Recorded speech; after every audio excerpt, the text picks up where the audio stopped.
welcome back to another RapidStream tutorial. This time we will talk about access tokens. So those are a little bit hidden because you probably don't need that much often. So whenever you need an access token, for example if you're doing an API request or want to ingest some data into our system, you have to first create an access token for that. You can create a new access token in the user menu. Simply click on your avatar and there you will find the option for the access token page. As you can see now, it's pretty empty. As usual, we have a list where all the access tokens will be listed if we created some. And on the left side here, you can create a new access token. So we will first start with a name. Let's say sample token. And now we can select which scopes we need. I am currently on a non-public environment of RapidStream, so I have some more features than are available in the production environment. That's why I have some more scopes than you may find in your list, so please ignore the masked out scopes. They will probably be available for you as soon as we release new features. For now, we will take care of two scopes, which are the update catalog and request add break. So as you can see, they are grouped by add mediation and EPG ingest. Let's have a look at the EPG ingest group and update catalog. So you may need an access token for that to ingest data via our API, which you then later can reference with the EPG ID in add requests. As you may remember in the other tutorials where I showed you some add rules and configurations, there were some EPG references in the drop-down lists. So as soon as you start adding data to the EPG catalog of our system, you will be able to use those placeholders or whatever, and they will be filled with data. So if you want to use these features, you have to ingest some data into our system, and for that you need the update catalog scope. So if you're planning to use that feature and you need an access token for that, check the update catalog scope.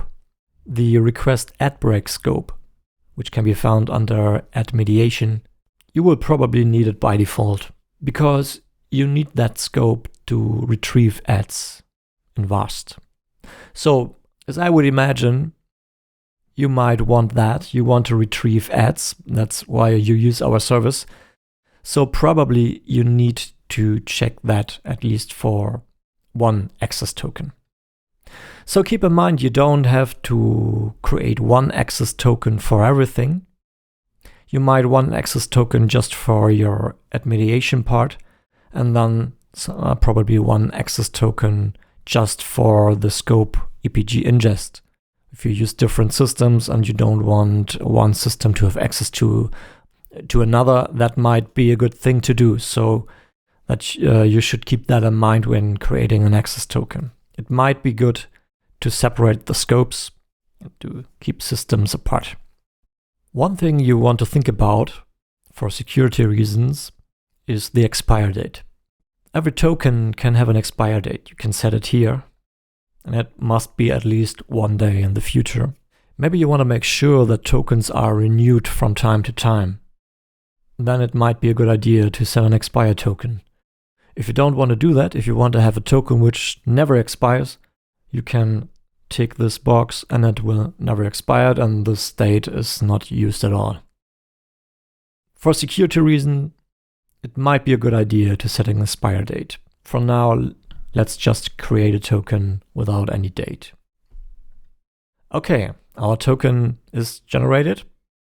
As you can see here, this is the newly created token, and you should copy it and store it safely. So you will probably use some sort of password manager or credential storage or whatever. put it in there because if you reload this page, you will not be able to see it again. This is a one-time thing. You won't be able to see your token again. So copy it, store it somewhere safe, otherwise it will be gone.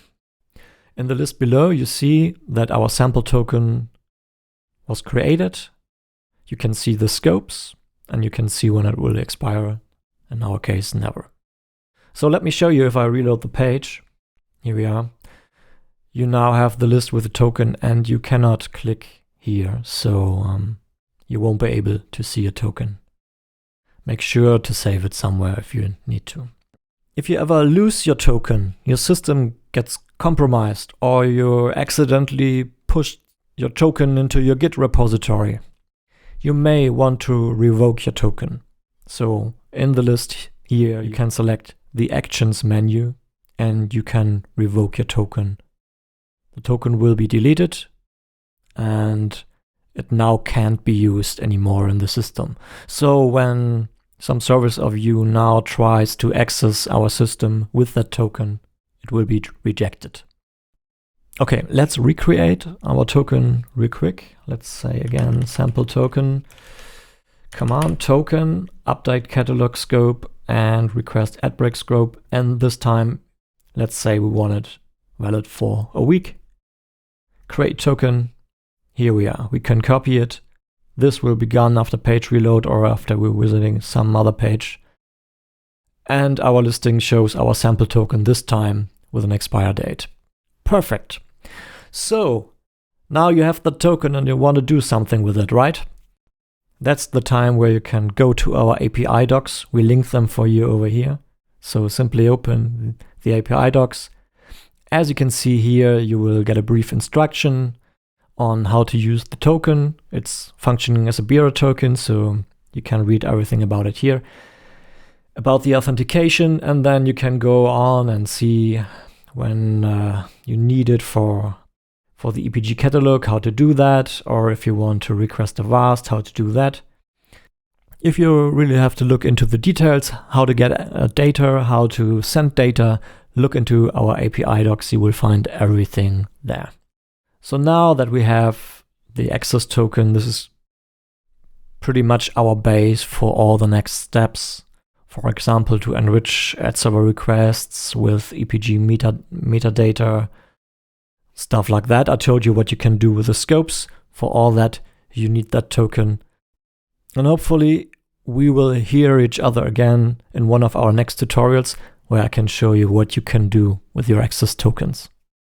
Until then, have a good time and see you. Bye bye.